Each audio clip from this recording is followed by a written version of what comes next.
Hello मित्रांनो, नमस्कार. Superstition solutions या चॅनलवर आपल्या सगळ्यांचे स्वागत आहे. ही माझ्या गावची शाळा आहे. लहानपणी 1 ते 4पर्यंत मी या गावामध्ये शिकलो. शाळेचं नाव आहे जिल्हा परिषद उच्च प्राथमिक मराठी शाळा, सांगवी रेल्वे, तालुका दारव्हा, जिल्हा यवतमाळ. या शाळेच्या भरपूर आठवणी आहे माझ्या मनामध्ये. आज या शाळेत आलो मी भेटायला. मुख्याध्यापक आणि शिक्षक शिक्षिका यांच्याशी चर्चा करणार आहे आणि त्यांना काही प्रश्न विचारणार आहे. तर चला मग आपण जाऊया. हा शाळेचा परिसर आहे.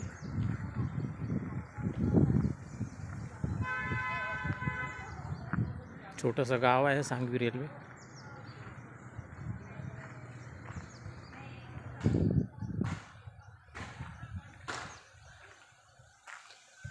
गाववाडी वस्ती, तिथे शुद्ध पाण्याची शाश्वती.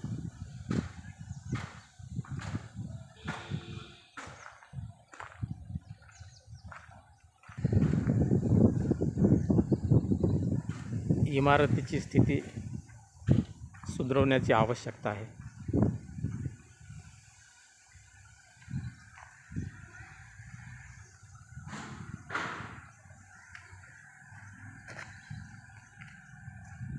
एका वर्गामध्ये जाऊया.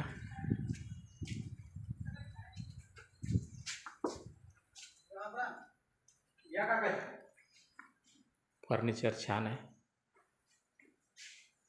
विद्यार्थी नाही आहे सध्या.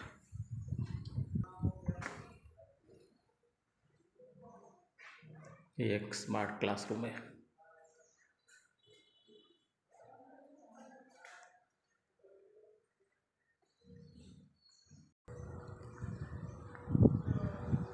मैदानावर गट्टू बसवण्याची आवश्यकता आहे. काही भागामध्ये गट्टू बसवलेले आहे. इकडं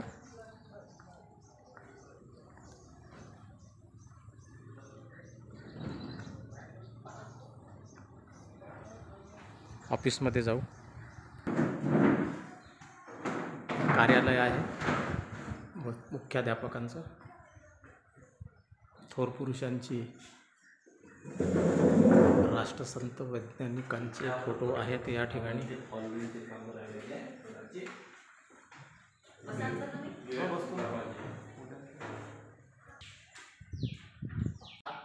शाळेमधील विद्यार्थी संख्या किती आहे सर? या शाळेमध्ये वर्ग 1 ते 8वीपर्यंत एकूण 116 विद्यार्थी शिक्षण घेत आहेत. हो का, 116. हा, आणि इयत्ता 1 ते 8पर्यंत आहे. 1 ते 8 वर्ग. आणि शिक्षक संख्या आहे इथं फक्त केवळ 5.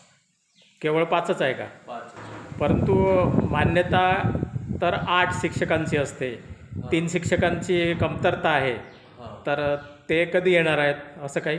तर 3 शिक्षकाची आता शासनाच्या नियमानुसार इथे 5 तसे 6 पदं मंजूर आहेत. बरं. परंतु एकच शिक्षक संख्या कमी आहे. हो हो हो का? बरं. तुम्ही प्रयत्न केला आहे का? वरपर्यंत सांगितलं का अधिकाऱ्यांना? BEO असतात, वरचे अधिकारी असतात, शिक्षण अधिकारी असतात, यांना माहिती आहे का? हो, त्यांना माहिती आहे. आम्ही सांगितलेलं आहे त्यांना. हो.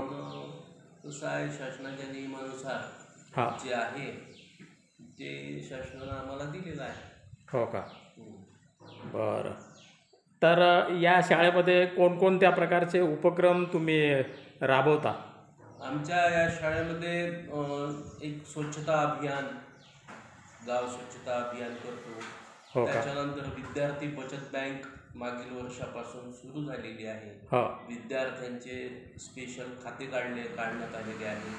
त्यांना पासबुक देण्यात आले आहे. ज्याप्रमाणे बँकेमध्ये व्यवहार चालतात तसे व्यवहार आमच्या या शाळेमध्ये विद्यार्थी बचत बँकेमध्ये चालते. हो का? मुले स्वतःच विड्रॉल फॉर्म लिहितात, पैसे काढतात, पैसे जमा करण्याचा फॉर्म लिहितात आणि पैसे जमा केले जाते आणि त्यांची एंट्रीसुद्धा त्यांच्या पासबुकामध्ये केली जाते. हां, चांगलं आहे. तर सर, मला एक प्रश्न विचारायचा होता की हा ग्रामीण विभाग आहे. लहानपण पण माझं याच गावी झालेलं आहे, सांगवी रेल्वे येथे. 4थीपर्यंत मी शिकलो इथे आणि लहानपणापासून अनेक अंधश्रद्धा मी पाहिलेल्या आहे, ऐकलेल्या आहे. तर मुलांच्या डोक्यामधील वैज्ञानिक दृष्टिकोन वाढविण्यासाठी, त्यांच्या डोक्यामधील अंधश्रद्धा दूर करण्यासाठी तुम्ही त्यांना काय सांगता सर?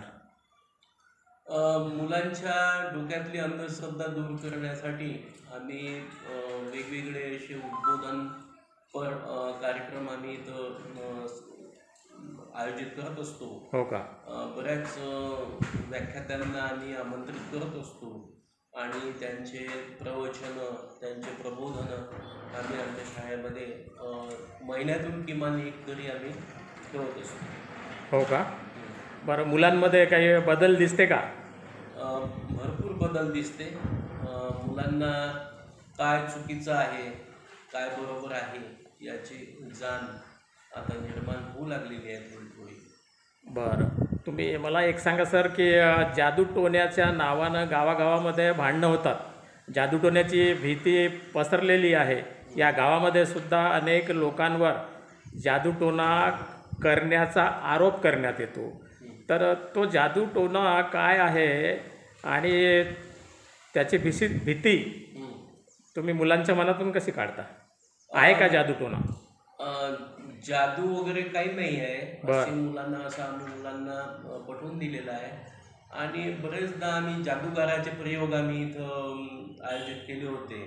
बरं बरं. तर त्या जादूगारांना सांगितलं की मी माझ्याकडे अशा कोणत्याच प्रकारची जादू नाही आहे, मी फक्त हात चलाकी करतो. परंतु तुम्हाला बघणाऱ्यांना असं वाटते की मी जादू करत आहे. अशा प्रकारचे जादूचे काही प्रयोग आम्ही आमच्या शाळेमध्ये आयोजित केले होते. तर त्याच्यातून मुलांना थोडंसं समजलं की जादूटोणा हा काहीच प्रकार नसतो. हे हात चलाकी किंवा नजरबंदी असते, हे मुलांना कळून चुकलेलं आहे. बरं, म्हणजेच आपल्याला असं म्हणायचं आहे का की जादूटोण्याचं अस्तित्व या जगामध्ये नाही आहे? हो, हेच ना? बिलकुल. बरं बरं बरं. आणि इतर लोकांना बोलावून तुम्ही मुलांच्या मनामधील भीती दूर करण्यासाठी फार चांगले प्रयत्न करत आहात सर. हां, असंच चालू द्या, कारण की भीती निघाली पाहिजे मुलांच्या डोक्यामधील. विद्यार्थी जर निर्भय बनला तर तो योग्य प्रकारे आपलं काम करू शकते. चांगलं सुरू आहे सर तुमचं, धन्यवाद याबद्दल. आता गुल्लाने मॅडम यांना काही प्रश्न विचारतो. ठीक आहे. नमस्कार सर. या राऊत सर. नमस्कार सर. नमस्कार. आपल्याविषयी थोडक्यात परिचय द्याल? दत्तात्रय राऊत.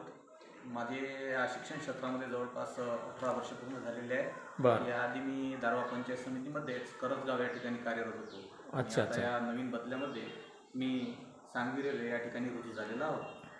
कोणत्या वर्गाला शिकवता सर? मी 1 ते 5 साठी अंडर ग्रॅज्युएट टीचर म्हणून माझं काम करत असतो. अच्छा. 1 ते 5 मध्ये जे काही वर्ग येतील त्या वर्गांना मी शिकवतो आणि सर्व विषयाला मी शिकवत असतो. म्हणजे इंग्रजी, हिंदी, मराठी, गणित सगळं शिकवता? सगळे शिकवावं. अरे वा वा, ऑल इन वन आहे मग तुमचं काम. 1 ते 5 साठी जे शिक्षक असतात त्यांना सर्व विषय शिकवावे लागतात. हो का? हां, सर्व विषय शिकवावे. बरं बरं. तर तुम्ही कधी जादूटोण्याच्या नावानं भांडणं वगैरे पाहिलं का, ऐकलं का? तुमच्या गावामध्ये झालेले भांडणं?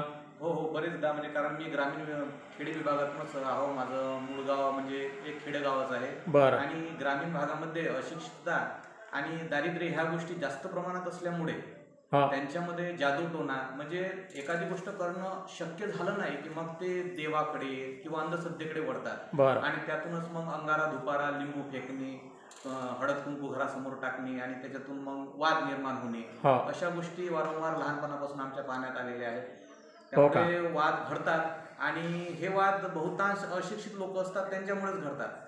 आणि त्या ठिकाणी जर त्यांच्यामध्ये शिक्षणाचा जर आपण प्रसार झाला किंवा तर आणि त्यांच्या समस्या त्या जर दूर झाल्या तर त्या आपसुकच ते लोक या अंधश्रद्धेपासून दूर होतील, तिकडे वळणार नाहीत असं मला वाटते. याचं म्हणजे भांडण होण्याचं आणि कारण जे आहे ते मुख्यतः अशिक्षितपणा हेच असं मला वाटतं. बरं, जादूटोणा आहे असं काही लोक म्हणतात. मग त्यांना आपलं असं म्हणणं आहे सर की जादूटोण्यानं जर कोणी मरत असेल तर आधी आम्हाला मारा पहिले, इथलं इथं, आहे की नाही? आणि मग भारताच्या बॉर्डरवर जा, आतंकवाद्यांना मारा. बरोबर. का करता? बरोबर. जादूटोण्यानं एक भाजलेला पापडही तुटू शकत नाही, तर माणूस मरेल का? जो डर गया समजो मर गया. बरं, विद्यार्थ्यांच्या मनामधील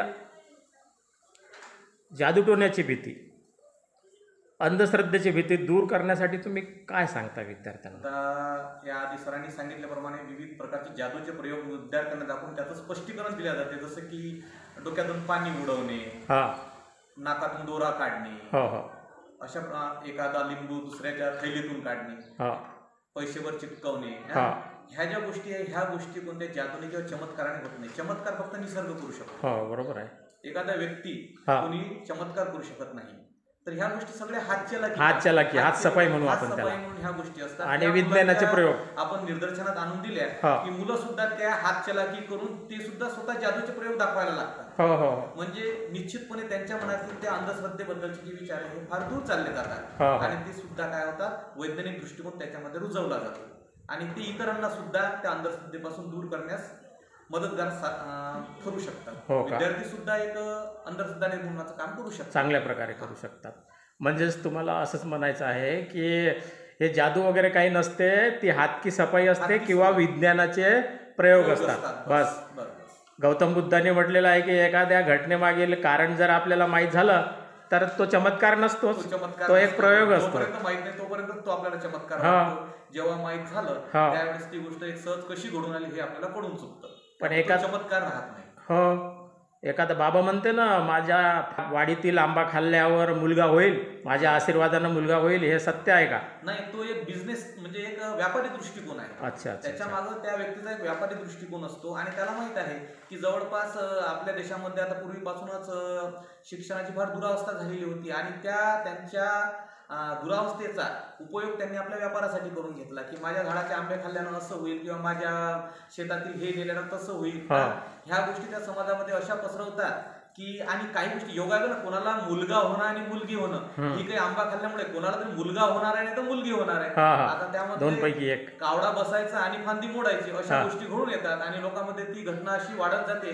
की त्याने त्या बाबाजीच्या शेतातील आंबा खाल्ला आणि त्याला मुलगा झाला. मग 4 लोकांना मुलगा झाला ते वारंवार सांगत राहतात की मी आंबा खाल्ला, पण ज्यांना मुली झाल्या ते काही सांगत नाही, ते गुपचूप असतात. आणि ह्या अशा प्रकारे ती अंधश्रद्धा वाढत जाते. याच्या मागे शक्य अशक्यतेचा नियम म्हणतात त्याला. शक्य अशक्यतेचा लॉ ऑफ प्रॉबॅबिलिटी. म्हणजे 10 पैकी 1-2 अंदाजे टोला बसला मग तो पुढे ती प्रथा जी आहे ती पसरत जाते आणि मग यातून त्यांचाही फायदा होतो आणि ह्या गोष्टी घडत राहतात. त्याला कोणी आवर घालायला कोणी तयार नसते. ज्याचं चांगलं झालेलं असतं तो काही त्याला काही असं सांगत नाही की बाबा अशामुळे झालेलं नाही आहे किंवा अशामुळे होत नसते की आंबा खाल्ल्यामुळे किंवा फळ खाल्ल्यामुळे. त्या पुराणातील गोष्टी आहे की फळामुळे फळ खाल्ल्यामुळे बा मुलगा झाला, हे झाला. ह्या गोष्टी पुराणातील गोष्टी ह्या दंतकथा आहेत. त्या फक्त मनोरंजनासाठी मुलांना ऐकवण्यासाठी बऱ्या आहेत, पण त्या प्रत्यक्षात वास्तवात नाही आहेत. पण ते 16 शुक्रवार केल्यानंतर मुलगा होते अशी कथा आहे ना याच्यामध्ये. नाही, 16 शुक्रवार केल्यानंतर जर मुलं झाले असते तर आता सर्व आपल्या म्हणजे ही पृथ्वी नष्ट झाली असती. कारण सगळ्यांनी 16 शुक्रवार केले असते आणि मुलं जन्माला येऊन मग पुढच्या पिढीचं काय कसं होत होतं हे सगळं जे चालू आहे ही सृष्टीचक्र एकदम हे झालं असतं का नाही. त्याच्यामुळे हे शक्य नाहीये. 16 सोमवार केल्यामुळे काही होणार नाही किंवा सत्यनारायणाची पूजा केल्यामुळे काही होणार नाहीये. जे काही होईल ते आपल्या कर्तृत्वानं होईल. हो का? जे आपण कर्म करणार त्या कर्माचंच आपल्याला फळ मिळत राहणार. कर्तृत्व हे महत्वाचं आहे. फार चांगले विचार व्यक्त केले तुम्ही सर. आता मी गुल्हाने मॅडम यांना मी विचारतो की वटसावित्रीच्या वेळेस येळणे सर, वटसावित्रीच्या वेळेस वडाच्या झाडाला धागा गुंडाळतात आणि त्याच्या मागचं रहस्य काय आहे, तर गुल्हाने मॅडम यांना विचारूया. सांगा बरं मॅडम. बरं सांगा. कपिले मॅडम सांगा, तुम्ही तिथूनच सांगा, चालेल. बरं, वडाच्या झाडाला धागा गुंडाळल्यानंतर सत्यवान जो परत आला, सावित्रीनं त्याला आणलं, तसं येऊ शकते का मेलेला माणूस? ही काही आपण प्रत्यक्षामध्ये ही गोष्ट घडलेली पाहिली नाही आहे. बरं. तर ही अशी दंतकथा म्हणून एक याच्या तोंडून ते त्याच्या तोंडून पुढची पिढी असं सांगत आलेली आहे, एकमेकांना सांगितलेलं आहे. तर आता त्यावेळेस आपणही नसल्यामुळं आपल्याला काही ती घटना माहीत नाही. फक्त वडाच्या झाडाला दोरा गुंडाळण्यामागचं कारण एवढं आहे की त्या झाडातून जास्त ऑक्सिजन वातावरणात सोडला जातो. तर त्यामुळं होऊ शकते कदाचित सावित्रीनं सत्यवानाला वडाच्या झाडाखाली आणून ठेवलं थोडा वेळ आणि तो जो काय मरणाच्या अवस्थेत होता हं. तो वाचला असेल, म्हणून त्या वडाच्या झाडाचं महत्त्व आहे. आणि सुवासिनी स्त्रिया हं. त्यामुळं आपल्या पतीच्या दीर्घायुष्यासाठी त्या झाडाची पूजा करतात. हो का? आणि झाड तसंही जो निसर्गातले जे घटक आपल्याला उपयोगी आहे, हं. जे आपल्याला ज्याच्यापासून आपल्याला फायदा होतो, याची पूजा करण्यात काहीच चुकीचं नाही आहे. कोणते प्राणी असो किंवा झाड असो, किंवा कारण की ते आपल्याला भरभरून देतात. हं. आणि आपण निसर्गाप्रती काही केलं पाहिजे. निदान किमान वडाचं झाड एक कोणी लावलं जाईल. आता असं आहे समाजामध्ये की वडाच्या झाडाची पूजा करण्यापेक्षा एक झाड जगवा. हा, लावा. लावा आणि जगवा. तर असे त्याच्यामागे हे कारण असू शकते आपल्या पूर्वजांनी ठेवलेलं. तर त्यांचा तो हेतू पूर्णतः यायला पाहिजे. स्त्रियांनी हे त्याच्यामागं कारण म्हणजेच त्याच्या मागचं कारण हेच आहे मॅडम की ती काल्पनिक गोष्ट आहे. एकदा मेलेला माणूस वडाच्या झाडाखाली ठेवा किंवा कुठेही ठेवा, तो वाचू शकत नाही. ही एक प्युअर अंधश्रद्धा आहे. त्यावेळेस जर त्या सावित्रीनं आपल्या म्हणजे सत्यवानाला परत बोलवलं, तर आत्ता का नाही बोलत कोणी? मग आता का तसं घडत नाही? ह्या काल्पनिक गोष्टी आहे. आणि राऊत सरांनी सांगितलं की ह्या दंतकथा आहेत, असं होऊच शकत नाही. तुम्हाला जर वडाच्या झाडाला धागा गुंडाळाचा आहे, जन्मोजन्मी हाच पती मिळावा, देवडा असला तरी चालेल, असं शक्य आहे का? नाही. कारण आपल्याला माहिती हा, एकच जन्म आहे. जीना आहे की नाही हे कोणालाच माहिती नाहीये. नाहीच ना. जीना यहाँ मरना यहाँ. कोणी काही गेलेला वापस आला नाही हे सांगण्यासाठी की पुनर्जन्म आहे. मी आता भलेही लोक खूप गोष्टी करतात की मी याचं मागच्या जन्मातलं असं फळ असल तसं असल म्हणून याला असं होत आहे. तर असं काही नाही. कोणी गेलेला वापस आला नाही. स्वर्ग नरक ह्या सुद्धा गोष्टी काहीच नाही, काल्पनिक आहेत. वा वा वा. कारण की मेलेला माणूस काय सांगायला आला काय मी नरकात पोहोचलो का मी स्वर्गात पोहोचलो, मी काय केलं ते काही सांगू शकत नाही. गोष्टीवर आपण विश्वास ठेवायला नाही पाहिजे. एक वैज्ञानिक दृष्टिकोनातून तर अजिबात ठेवायला नाही पाहिजे. त्याच्या मागचं जे खरं काय कारण असेल, वैज्ञानिक कारण असेल, ते शोधायचं आणि त्यानुसार आपण ह्या गोष्टी आपल्या आयुष्यामध्ये रुजवायला पाहिजे, ठेवायला पाहिजे. म्हणजेच स्वर्ग वगैरे काही नाही. बस इथंच राहायचं आहे, इथंच खायचं आहे आणि इथंच संपून जाते. आणि स्वर्ग वगैरे काही नाही. या ठिकाणीच आपण सगळ्यांनी योग्य प्रकारे काम केलं पाहिजे. आज मुख्याध्यापक येळणे सरांनी भरपूर आपल्याला प्रश्नांची उत्तरं दिली. राऊत सरांनी पण सांगितलं की जादूटोणा, वानामती, तंत्रमंत्र वगैरे वगैरे हे सगळं कसं काल्पनिक असते. आणि वरिष्ठ शिक्षिका गुल्हाने मॅडम यांनी पण सांगितलं की ह्या फालतूच्या गोष्टी आहे, भूत माणसाच्या डोक्यातच असते, भूत नसतेच. कपिले मॅडम यांनीसुद्धा भरपूर चांगल्या गोष्टी सांगितल्या आणि प्रबोधन केलं. आणि शेवटी मला हेच सांगायचं आहे मित्रांनो की या जगामध्ये भूत, भानामती, तंत्रमंत्र, जादूटोणा याचं अस्तित्व नाही आहे. वडाच्या धागा गुंडाळा तुमच्या मनोरंजनासाठी ठीक आहे, परंतु तो सत्यवान काही आला नाही, काहीच नाही. ती काल्पनिक कथा आहे. झाडं लावा आणि झाडं जगवा. झाडं आहे म्हणून आपण आहोत, हेच याच्या मागचं रहस्य आहे. स्वर्गही नाही वर आणि पाताळही नाही खाली. ह्या सगळ्या अंधश्रद्धेमधून आजच्या विद्यार्थ्यांना आपल्याला बाहेर काढावं लागेल. आयचा जमाना आहे, इंटेलिजन्सचा जमाना आलेला आहे. म्हणून मुलांना आपण ताबीज बांधायला नाही पाहिजे, त्यांना भूताची भीती दाखवायला नाही पाहिजे. देवी देवता कोणाच्या सांगायमध्ये येत नाही, जादूटोण्यानं कोणी मरत नाही, स्मशानभूमीमध्ये भूतं नसतात. असंच मला सांगायचं आहे मित्रांनो. आज माझ्या जन्मगावी या शाळेमध्ये मी आलो, सांगवी रेल्वे येथील मुख्याध्यापक, शिक्षक, शिक्षिका यांच्याशी मनसोक्त चर्चा केली. त्यांना अनेक प्रश्न विचारले आणि त्या प्रश्नांची उत्तर त्यांनी मला समाधानकारकच दिलेली आहे, फार चांगली दिलेली आहे. प्रत्येक शाळेमध्ये असे शिक्षक, मुख्याध्यापक असले पाहिजे. विद्यार्थ्यांच्या मनामधील अंधश्रद्धा दूर झाल्याशिवाय देशाचा विकास होणार नाही मित्रांनो.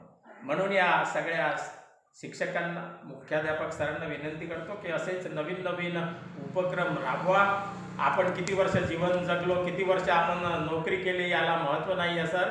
आपण कोणत्या प्रकारे काम केलं त्याचं समाधान आपल्या मनामध्ये पाहिजे. अंधश्रद्धा सोडल्याशिवाय या देशाचा विकास होणं अशक्य आहे.